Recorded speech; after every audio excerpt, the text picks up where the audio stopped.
Seminarau ar-lein Adran y Gymraeg ag Astudiaethau Celtaidd Prifysgol Aberystwyth. Dr. Roísín Ní Ghairbhí. This road is not new. Michael Hartnett's farewell to English and the Irish language revival in County Limerick. 7th of December 2021. Okay, well, Gyrib a chardia agus fáilte roimh go dtíon seminar seo, seminar taide rain na brandise agus léon cheilteach an seo in Aberystwyth. Croeso, noswaith dda I chi gyd, croeso i'r seminar yma, y seminar ymchwil yma yn Adran y Gymraeg ag Astudiaethau Celtaidd yn Aberystwyth. Warm welcome to you all on a stormy night to this seminar, this research seminar at the Department of Welsh and Celtic Studies here in Aberystwyth. And we're very pleased tonight to be able to welcome Dr. Roísín Ní Ghairbhí, who is a lecturer at Mary Immaculate College in Limerick. She is a native of County Limerick, and she was educated in Galway. Well, she did a degree in Galway and a PhD, which is where I met her first some years ago. And she lectures in Irish and English literature from the 17th century to the present day. Translation literature, post-colonial literature, and the literature of the Gaelic revival. And her subject tonight is Michael Hartnett's farewell to English and the Irish language revival in County Limerick. Fáilte Roísín. So gur míle maith as an bhailte Simon Dulc. It's just really wonderful to have the opportunity to speak to you.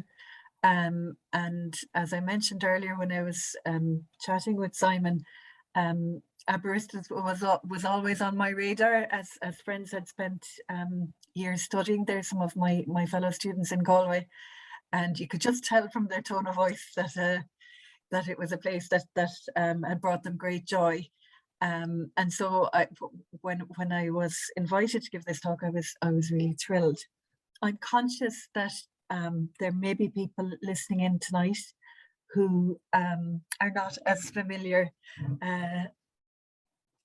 or not that familiar with Michael Hartnett. So I thought I'd begin just for the first few minutes and give people a little brief introduction to Michael Hartnett. But before I do that, I'd like to share a little story with you. And this actually involves a bookshop that I think Simon is probably familiar with on Café Littera in Dingle. And I was down there one, I think, Easter holiday from college. And up on a shelf, I found a little book by this poet called Mícheál Hartnett, whom I'd never heard of. And when I opened the book, there was a poem in it called Éireamh, which translates as Survivors. And it featured Newcastle West, which was the town back the road from Rhagfyr, where I come from myself in West Limerick. And it was a revelation for me, for somebody to be writing about West Limerick in my own home area in Irish.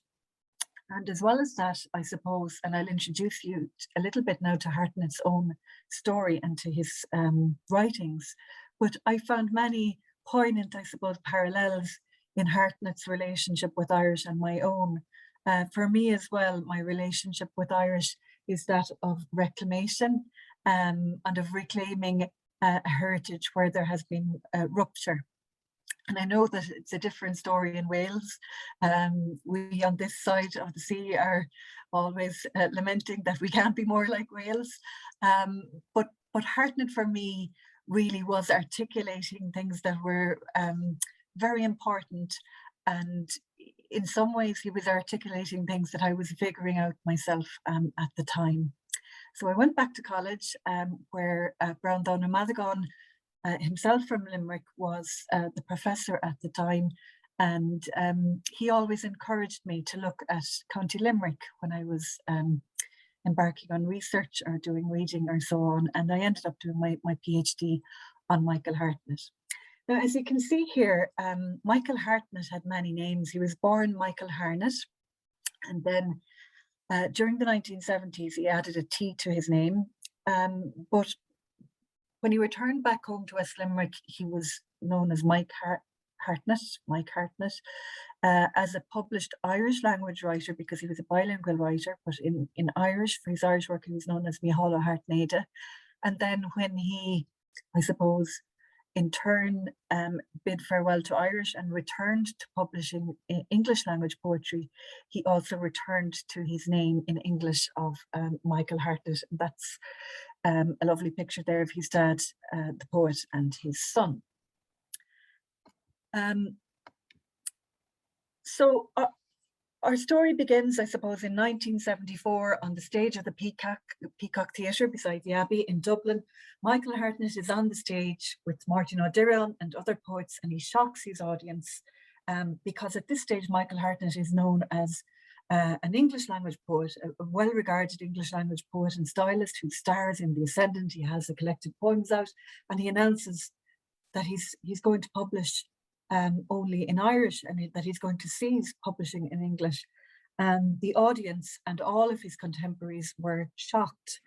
I suppose in the words of Newman Ní Ghairbhí, she remembers wondering whether he was mad, because it was one thing for the likes of us who'd always written in Irish to continue in that particular narrow furrow, but for him, she thought it seemed a bit willful to throw it all to the winds.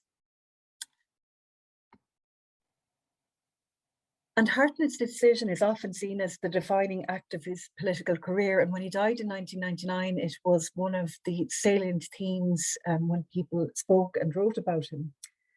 And he explained the reasons for his decision. That is, he decided in 1974 that he was only going to publish Irish language poetry, even though he had never published Irish language poetry, and that he would no longer write in English. He explained this in a very famous collection called A Farewell to English. Some of you may be familiar as well with his beautiful poem, Death of an Irish Woman, where he remembers his grandmother, and his grandmother, Mrs. Halpin, had retained some Irish phrases and song, and he spent periods with her during his childhood. And in his later life, she was like a talisman for him, or a symbol of all that he had lost. And he spoke about she being like a child's purse full of useless things.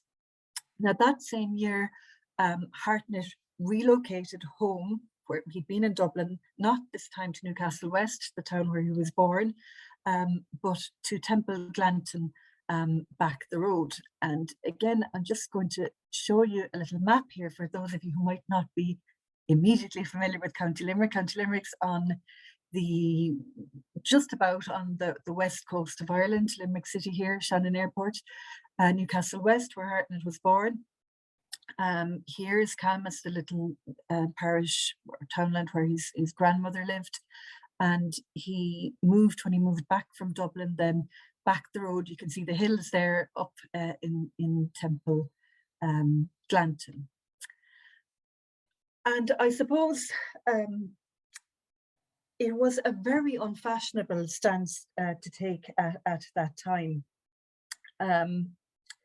He installed himself in a townland called Glandarroch with his wife Rosemary, who was English, and their 2 young children. And in an article that year in the Irish Times, he name-checked people who had impacted on his decision and who had, I suppose, influenced him in becoming interested in the Irish language. He mentioned his former girlfriend, Kathleen Maud, the poet, the Kerry philosopher, John Moriarty, and he also cited the negative attitude which he detected in the then government towards the Irish language. But really, his best explanation for his decision came in that collection, A Farewell to English, which I've already mentioned. And further reflections on politics, family heritage, and literary history set him towards his decision, which he declaims unapologetically and wholeheartedly, stating, "I will not see great men go down who walked in rags from town to town, finding English a necessary sin, the perfect language to sell pigs in." And the great men he's referring to, he has evoked them earlier on in the poem in an imaginative encounter with the famous Munster poets Egon O'Rahilly, Daithí Ó Brúdar, so from the 18th and 17th century, and the poets of the Meig, who were a network of poets who lived or spent time in towns beside the Meig River in West Limerick in the 18th century.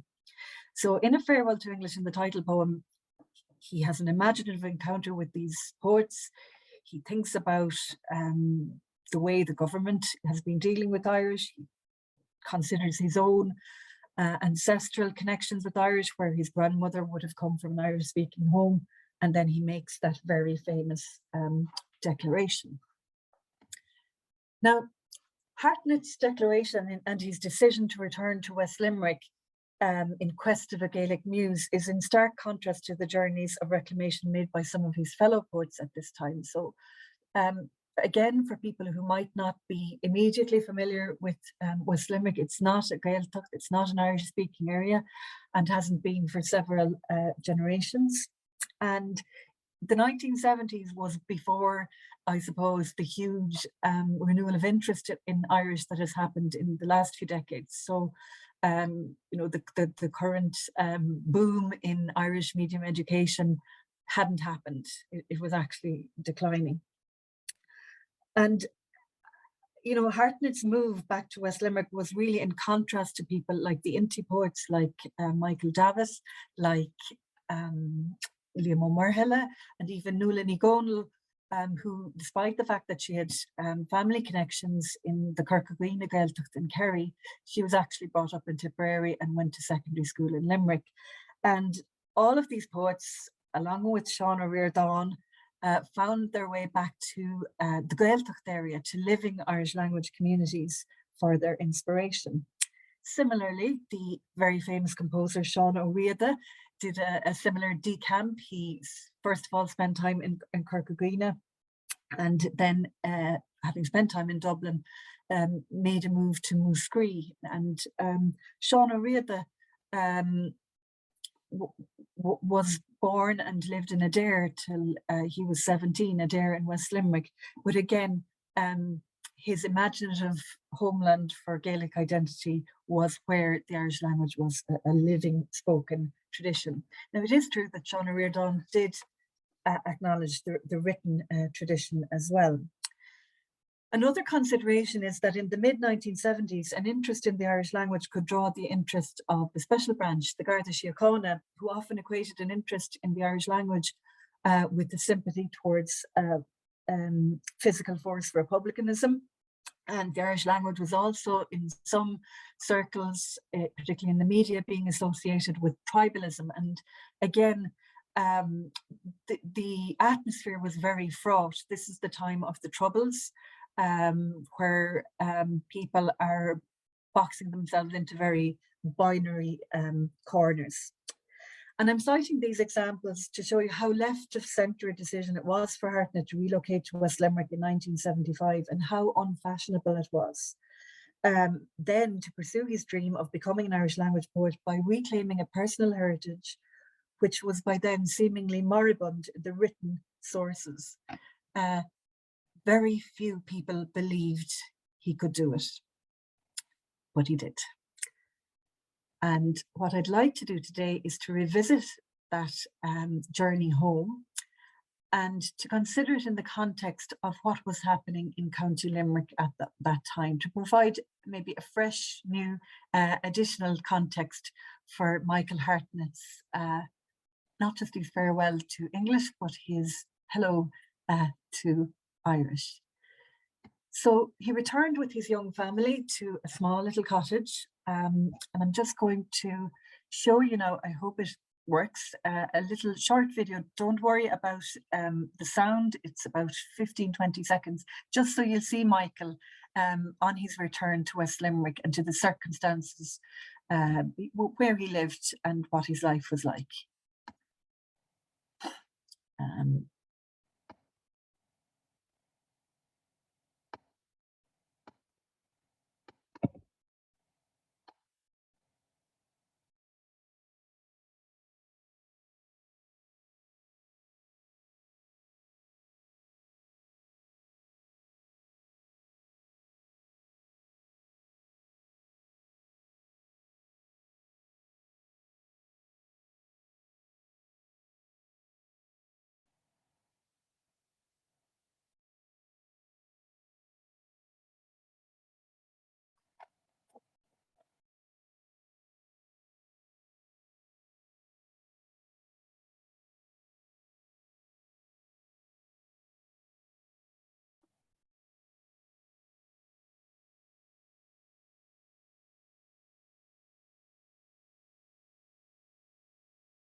Okay, so I just wanted to share that video with you to give you a sense of the young man that was Michael Hartnett in the mid-70s when he made that very unfashionable decision to return to County Limerick and to begin, I suppose, his journey towards becoming an Irish language writer. And he succeeded.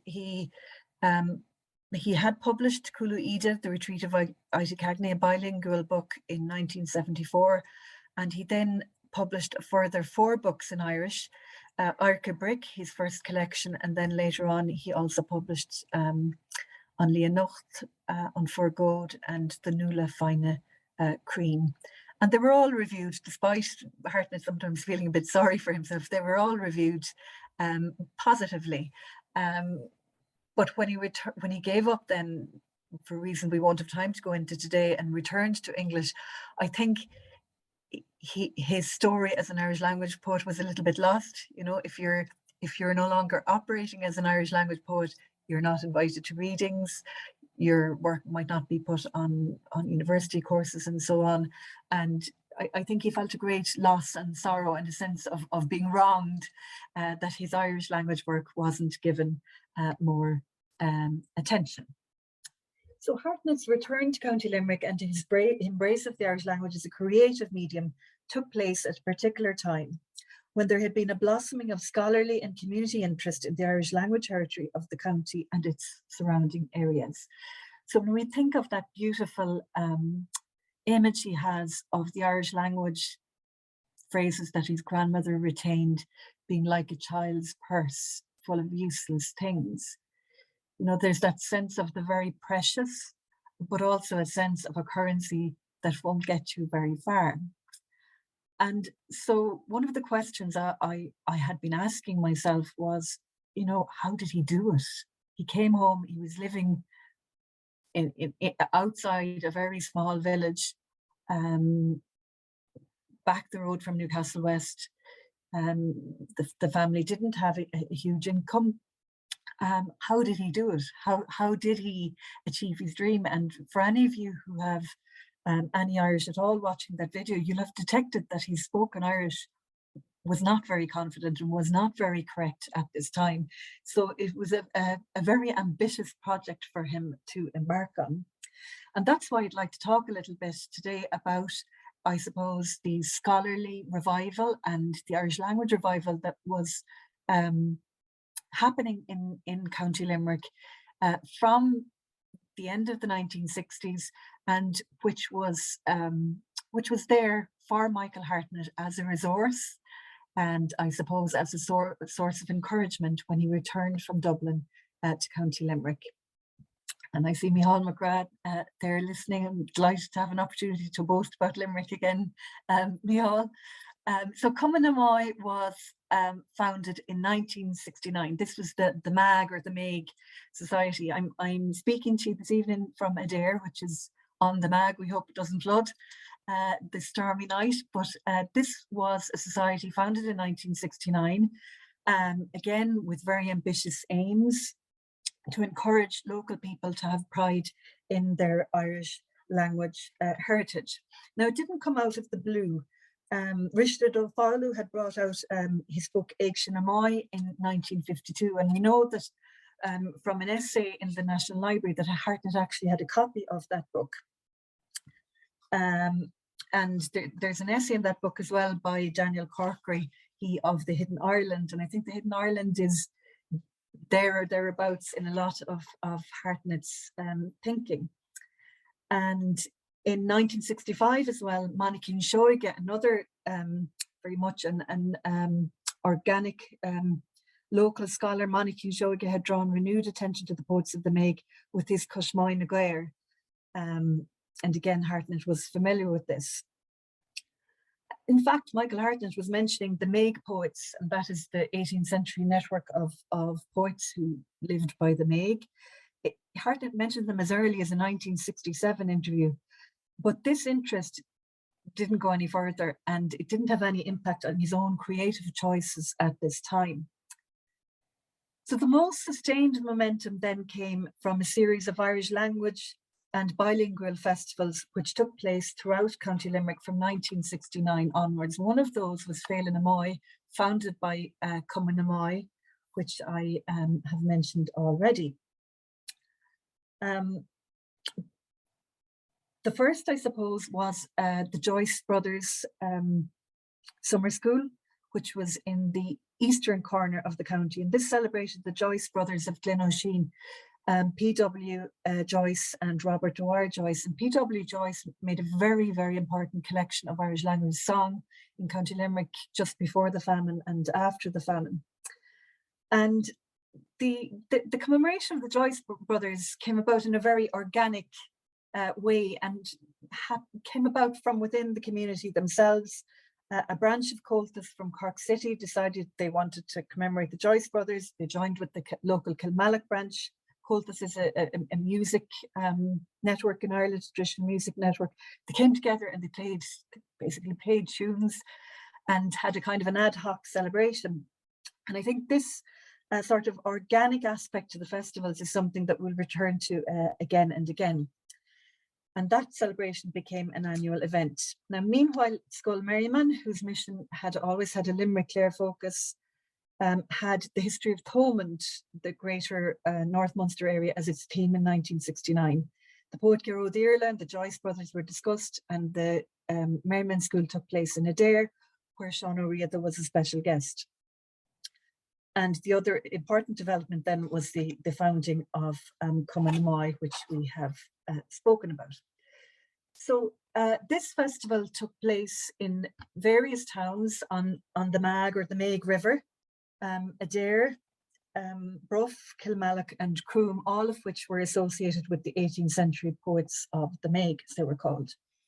And through the connections of its founders and guests, the festival gained nationwide attention in the media. There'd be, articles of the Irish Times about this festival that was taking place in a village of, whose inhabitants numbered hundreds.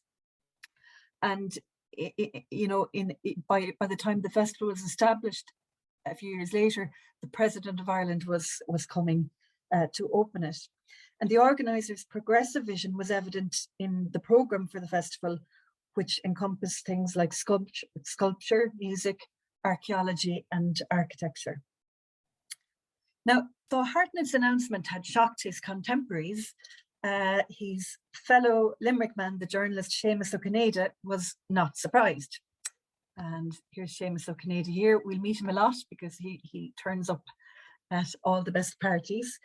And in an article where he recalled a convivial gathering in Peter's Place pub in Dublin, O'Cinneide remembered Hartnett coming into that Dublin pub in 1970. And he remembered that Michael Hartnett began talking animatedly about Féile na Moy, the Meg festival. O'Cinneide recalled Hartnett's remarkable knowledge of the poets of the Meg on that occasion. And he recalled Hartnett then alluding to the Limericks competition, which was part of the festival. He recalled Hartnett pulling a page from his pocket and regaling the pub with his humorous limericks in Irish. And O'Cinneide recalled those limericks being thoroughly Gaelic in spirit, with the spirit of 18th century poets Brian Merriman and Owen O'Sullivan. So O'Cinneide's article and Hartnett's own piece in the Irish Times provide important evidence that Hartnett's farewell to English, it wasn't a sudden Damascus conversion. It was brewing for several years. And I suppose the thesis I'm proposing today is that the tipping point came when he returned to Limerick. So let's have a look and just consider what kind of festivals were these festivals that were happening in County Limerick in the early 1970s. So for Féile na Moy, for example, the organising committee for the Adare festival included Lady Dunraven of Adare, at different times the Irish Country Women's Association, and Macra na Farmer, the Farmers Association, were also involved. So it was very democratic. And despite its local remit and the no nonsense aspect of the broad representation in the committee, it attracted scholars of national renown. And among those who supported the festival and who gave lectures were Professor Sean O'Toma and Tarth Má Sofia, and a generation of gifted Limerick scholars, Caoimhín O'Donoghue, Una Nic Aenry, Pádraig Ó Carúil, and Brandon Ó Madagan. And Sean O'Riordan and Sean O'Riordan attended the inaugural festival also. I mentioned Professor Brandon Ó Madagan, and I'm remembering him tonight. His book on Gaeilge Limerick, the Irish language in Limerick, was published in 1974. And it's worth revisiting that book as we considered the sources available to Hartnett at that time. It was published in 1974. And its overarching message was that Limerick was a Gaeltacht well into the 19th century, and that pockets of Irish language culture survived right into the 20th century. And such themes, I suppose, formed Hartnett's own thinking at this stage. It's clear from A Farewell to English and his articles. And the themes also found their way into his poetry. Another important festival which took place in County Limerick in the 1970s was Féile na Féile. The Féile or the Féile or the Feel River was another river in West Limerick, further west near the border with Kerry. And Pádraig Ó Carúil, whom I've mentioned earlier, a scholar and a singer, was instrumental in founding this festival, and Antahar Pádraig Ó Fianachta was the inspiration. He helped inspire the committee to found it. And again, it rotated from parish to parish. And you can see there, it was in Abbeyfield, Tambaglanton, Nathay, Tournafulla, and over the border in Brosna. And these were all areas near where Hartnett's Irish speaking, so he says, grandfather and his grandmother on the other side had come from. Pádraig Ó Carúil recalled the aims of Féile na Féile being to honour the poets, writers and scholars of the area. And again, the highest standards of scholarship were represented at this festival. You'll recognise many of the names there. Now, prior to Hartnett's return to Limerick, he was not a particularly well-known poet in County Limerick, and a rather charming vignette illustrates this. So picture yourself in 1973, and there's yet another festival, the 10 Nights of Desmond Festival, taking place in Newcastle West. And a descendant of the 18th century poet Sean O'Toole and Mrs. Maura Culnan from Croom began comparing the Nights of Desmond Festival to Féile na Moy. Now, Hartnett wasn't in the room, but his Auntie Madge was. And Auntie Madge loved Michael Hartnett very much. She paid for his accommodation when he went to Dublin to his short-lived university career. And Auntie Madge scolded journalist Seamus O'Cinneide, I told you he got around, that Michael had not been included in the 10 Nights of Desmond Festival. So he was still, he wasn't in the gang at that time. But in the coming years, Hartnett became part of that company of scholars and writers who were taking part in these Irish language festivals, Féile na Féile and Féile na Moy in particular. And in particular, he was befriended by the generous-hearted Pádraig Ó Fianachta. And Ó Fianachta was among those Hartnett dedicated his first Irish language book to, terming him Fille Fáig agus Drí, poet, prophet, and druid. And Ó Fianachta also wrote the first substantial article on Hartnett's Irish language over, and he introduced Hartnett to his niece, the poet Newman Ní Ghairbhí, and Hartnett was the first to translate Newman Ní Ghairbhí's work, and he translated his book Fine Crean to her. He also dedicated a visit to Croom to Seamus O'Cinneide, who was actually a fellow poet as well as being an omnipresent journalist at these festivals. Other opportunities also followed, and in later years, Hartnett and fellow Irish language Limerick poet Cyril O'Keareen travelled on a poet's trip to Scotland, and I think this is still going, but its foundations were sowed during Irish-Scottish events at Féile na Moy. Now, at this stage, we should also note, as well as noting the lectures that were given on people like Ty Gaelach O'Sullivan, Dahi O'Bruther, names that we'll come across again in Hartnett's creative work and poets whose work he translated. It's also important to note that there was a creative aspect and a creative platform involved in Féile na Féile and Féile na Moy, these two main Irish language festivals in County Limerick. And a newspaper article from 1974 actually lists a large number of Irish language or bilingual poets who were from or living in County Limerick at that time. Women need not apply, it's clear. But outside of that, I suppose, you know, it's clear that Hartnett didn't come back, as he said himself, "I'm not a lonely mouth. I'm nothing new. This road is nothing new," he said in the Farewell to English.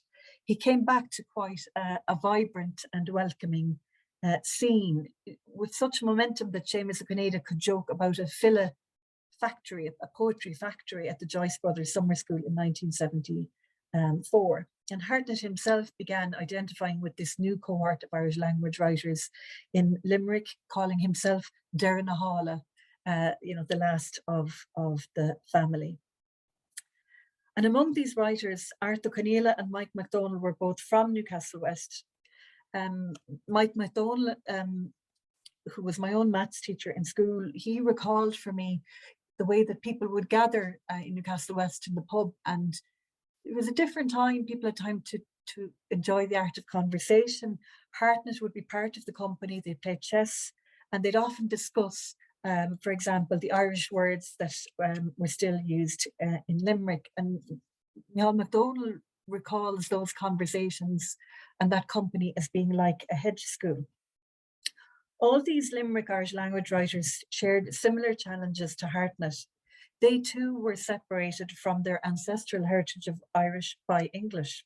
Like Hartnett in his farewell, Christopher Offline wrote about this gap in his culture in a poem written in the mid-70s, Tanga Vín Mahinshir, Tanga Atugum Harvarna Galda Gaeilge, Barna Galda Birla. And so Hartnett was not alone. Hartnett, there were many other poets experiencing the same challenges and on the same journey as Hartnett. In this particular poem by Cyril O'Carroll, again, O'Carroll is expressing that strong sense of resistance to the loss of the Irish language, and he's declaiming in a manner very like the declamatory tone in Farewell to English, his own intention to make sure that that the tradition continues. So again, I suppose the sense of rupture, the search for continuity, and the quest towards reclamation which animates the Farewell to English can be traced in the domains and themes of these Irish language festivals. And Cumann na Mbeidh, when they founded their society, they even issued a warrant, which was the same format used by the 18th century poets when they called people into their court of poetry. And in fact, both Féile na Féile and Féile na Mbeidh, those two festivals, had courts of poetry, and they were called courts of poetry, deliberately echoing the courts of poetry of the 18th century, where poets would gather together, I suppose, to encourage each other and to declaim their poetry.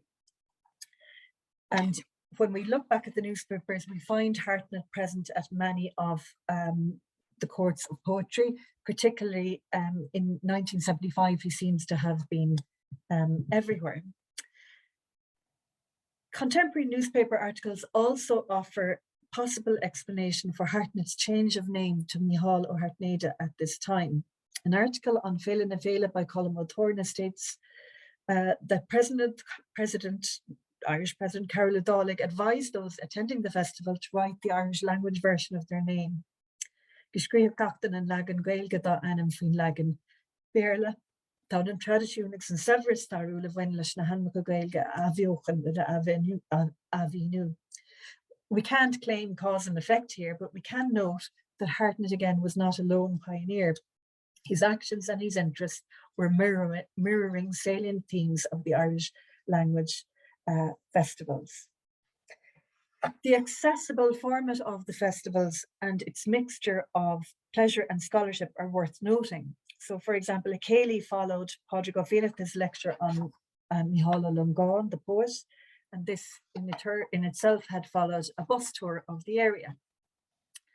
Pádraig Ó Fianachta, who later became a very well-known scholar, announced at the 1975 Féile na Féile that there would be a hedge university the next year in Tembaglanton, where academics would provide guidance to local people of all ages on how to investigate local place names, local family names and family histories, and the residual local Gaelic heritage. The hedge school did take place under the direction of Ó Fianachta. And this vision of culture as the heritage of a people and place is a salient theme of Hartnett's own work. And meanwhile, his poetic parole in Irish incorporated words which were survivals in the English used in West Limerick. We find the word diocach, for example, which is particular to West Limerick. And other people also noted or felt that Hartnett was renewing the tradition of Gaelic poetry. Seamus O'Cinneide saw Hartnett's move back to Tembaglanton as a renewal of the tradition which stretched back to the 18th century Taig Gaelach ó Sualavan. The artist Cliona Cusson felt energized by the journey of reclamation that these creative people, she herself was a sculptor, were being taken on, and she was hopeful of a new blossoming in the arts. Seamus O'Cinneide also noted how at home Hartnett was among the people of West Limerick, and how in turn the people of West Limerick respected Michael Hartnett. How delighted, for example, Mossy Brown in the local pub was when he called in on his way to a cuairdeaigse, or a court of poetry, and likewise to White's afterwards. It's worth noting also, because I think in addition to being a context for understanding Hartnett's journey towards becoming an Irish language poet, I think these festivals are interesting as examples of best practice, and their impact goes beyond, I suppose, Hartnett's story. And one aspect of this which we should note is that the proceedings of some of the festivals were recorded and disseminated in print form. And actually I myself came across some of these little booklets, you know, as an older teenager when I was in college, thrown up in shelves at home. And however random it was, you know, a message to me as well that other people in County Limerick, before I was born, had interested themselves in the Irish language, and that these resources were available to me, that there was this rich well of scholarship available. And the creative work of many of the poets who had spoken at the courts of poetry at the festivals were published also. And this was in the case of both Féile na Mái and Féile na Féile. We're coming towards the end of our talk, but I do want to mention and maybe reflect on one aspect of Féile na Féile in particular, but also Féile na Mái, which I find very compelling and very moving myself. And that is the involvement of Glór na Gael, who are still going strong. This was a grassroots community organisation, but it was run under the auspices of Cumann na Sagart, that is the Association of Catholic Priests in Ireland. And this was the channel which brought about the involvement of Fathers Pádraig Ó Fianachta and Armagh-born Tomás Ó Fiach. Now, Ó Fiach and Ó Fianachta were exceptional scholars with exceptional qualities of leadership and an exceptionally inclusive vision for community. Hartnett stated very categorically in the farewell that he was not a lonely mouth trying to chew a niche for culture in the clergy-cluttered South. That is, he resisted the stereotyping of his poetic enterprise with any particular identity or agenda. And the clergy he rubbed shoulders with at the Irish language festivals were similarly open-minded, though both the Fianachta and Ó Fiach were very knowledgeable about Irish Catholicism and Christianity and deeply immersed in Irish language literature across the centuries. Their whole impetus was outward and cosmopolitan. Both were multilingual. Ó Fianachta had spent time in Africa and indeed in Wales, and Ó Fiach, who later became Primate of all Ireland, became a leading authority on the Irish language manuscripts in libraries across Europe. Ó Fianachta later led the major translation work of the Bible into modern Irish, and he translated not from English, but from Hebrew, Greek, and Latin sources. But more importantly, and this is important, and sometimes we as scholars forget the ordinary things. But I think it's important to remember that these two priest scholars, O'Fiach and O'Fianachta, who were really inspiring these communities in County Limerick, where they weren't from, but they were inspiring them because they were involved with Lorna Nail. They were inspiring them towards a renewal and offering, I suppose, resources of leadership and contacts in the scholarly world. It's important to remember that both men were kind, unassuming, approachable and generous mentors to many individuals and communities. And indeed, O'Fianachta was still a guiding star for poets and younger scholars right up to his death in 2016. The West Limerick locals attending Féile na Féile were also very taken by O'Fiach.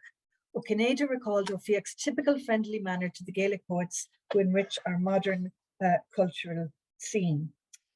And he recalled also a session in a pub where Monsignor O'Fiach was host to Michael Hartnett, Hartnett's father, and Seamus himself. And he talked about O'Fiach's witty, warm humanity, which was reminiscent of the poet cleric who kept the Gaelic muse alive in a court of poetry at Sean O'Thuma's tavern in 18th century Croom. And Hartnett's father said he was such a homely priest you would never think he was president of Maynooth. Another cleric who attended the Féile was Bishop Jeremiah Newman, who also became an unlikely friend of Hartnett's. Though Newman did have some views which you might now term conservative, he too was a gifted intellectual. Limerick was full of very interesting clerics at this time, and Newman had a nuanced worldview. His own area was sociology, and his sermon at Féile na Féile is worth quoting. So Newman said, our culture was more than language as it embraced the total atmosphere of Irish life and the very physical surroundings in which we live. Local festivals like Féile na Féile give life to the roots of our culture. And this life was vital to our national well-being and to the growth of true internationalism, which should not be a flattening out of humanity to one great nondescript mass. And a late poem in English by Hartnett recalls his friendship with Newman and also with famous Limerick socialist politician Jim Kenny, another writer and scholar. The diversity which was central to Newman's view of humanity and the egalitarian outlook of Kenny were echoed also in Hartnett's statements of the need to be human and therefore not a herd. His sorrow for an brúscar déana and his declaration that to be human was enough divinity. Vedana sin diagacht rohan. It's hard to know who was influencing who. Was Newman writing his sermon in a corner of the pub, or was Hartnett, was he there? Was he up early enough to be inspired by the sermon? So while the festivals were indeed clergy cluttered, it was less a case of conservative doctrine than liberation theology.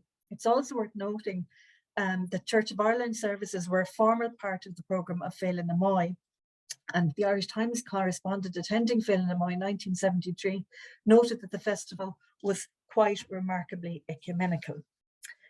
Now, lest I should be accused as we come to an end of being gullible, there were dissenting voices, and Féile na Moy had its critics. A scathing review in the admittedly niche, but not that niche because this is Limerick, Limerick Socialist magazine complained about the chosen theme for the 1974 festival, the Wild Geese. The Wild Geese, according to the author of this article, was the flight of a parasitic Catholic aristocracy. And the author doubted the impact of the festival on working people. He surmised that many of those attending were more interested in drinking than culture. And a large part of his article dealt with the controversy surrounding tea and sandwiches for the musicians playing in pubs, while a lecture took part in the Methodist Hall to a very sparse audience. In summary, the author said the Gaelic leaguers, the Scottish poets, the musician, and the cultural beer boys, the washed up wild geese of the 70s, have had their cultural injection. However, I wouldn't be quite so cynical. I feel that there's a compelling argument to be made that these Gaelic Irish language, if you like, festivals that took place in Limerick shared much of the vision that animated Hartnett's life and also his poetry, and in particular, his sense of the people. Like Patrick Pearse, he spoke about the people. The language of my people is what he called Irish. And in a very practical sense, you know, he found his tribe, I suppose. He said himself, I'm not interested in Ireland, which is an entity north and south. I am more interested in my tribes. And recently, Pádraig Ó Carúil has mentioned to me that the Pobal Beag Scointe, the small scattered community of Irish language speakers in West Limerick, were Hartnett's mainstay during this time. It is possible, I think, and again, just to look at the other side of the story, it is possible that it wasn't enough. And in Unforgoed, or The Purge, Hartnett's 1983 allegorical parable about his struggle to find his own voice in Irish and to free himself from the phraseology and cadences of the literary tradition. In that poem, we can also glimpse the factors that were missing in Hartnett's creative milieu. Despite his deep scholarly immersion in Irish, he was never quite at home in the ordinary spoken language, and he never really became a confident speaker. Nonetheless, by 1977, Hartnett's old friend James Liddy, the editor of the Stony Thursday book, which published 2 poems in Irish by Hartnett in 1977, Liddy referred to the beginnings of a new poetry, at once different but inherently identifiable with the work of the Gaelic school, and to a lesser extent the Meag revivalists. For Seamus Heaney, Hartnett was a poet who had been at eye level with his own corner of Munster. And so, if in vain through a late Irish language poem, Hartnett voiced his doubt that he had made the right decision, he's still speaking about Brac Gaeltacht Mugukish, the only half foreignized homeland of my heritage.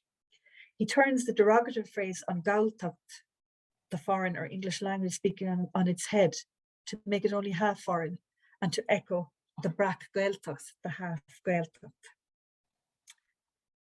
A poem that I love is A Falling Out, and I'd like to finish with that because the dream went sour, and for personal reasons and creative reasons, Hartnett left his home, left his wife and children, and returned to Dublin, and also returned to writing in English, writing brilliant poems in English in the 1980s.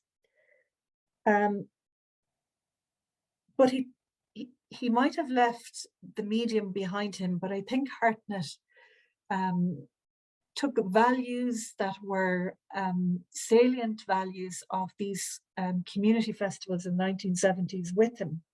And he took with him, I think, an understanding of our meaning and the meaning of the world with him, that had been forged really among the ordinary people of West Limerick. So The Falling About is about him returning to English, a falling out. But at the beginning of the poem, he recalled the feeling that had inspired him to embrace Irish language poetry. That kind of summer's day when music comes down from the hills and sings in small backrooms, and half sets from a century before batter their complex hobnails on the floor, and long laments in overcoats and caps draw tears reluctant from the porter taps. That was the kind of day it was, the day when I forsook the world of earn and pay. When I read this poem, I think of the music sessions of Féile na Féile, of communities which found space for the arts at a time of troubles, communities which forged a generous vision for creative expression at a time when political discourse often offered simplistic contrasts between progress and the past. When I read this poem, I think of Victor and Edith Turner's concept of communitas, a transformative experience where people as equals and with elders experience liminality. As the rest of the poem explains, Hartnett's dream of being an Irish language poet did not last. It was published in a collection called The Killing of Dreams. But maybe nothing is ever really lost. And as Hartnett himself summarised in his beautiful poem Last Ashling, maybe the dream itself changes. And perhaps also when Hartnett finally decided that Obergrá Salína, the work of love and art, was all that he demanded. Some of this newer dream too had been forged in communities of West Limerick, the place of his people. And today, Michael Hartnett's legacy lives on in Éagsha Michael Hartnett, which is a festival that takes place in Newcastle West, commemorating the poet and also celebrating contemporary poets in Irish and in English. And it's run by Limerick County Council.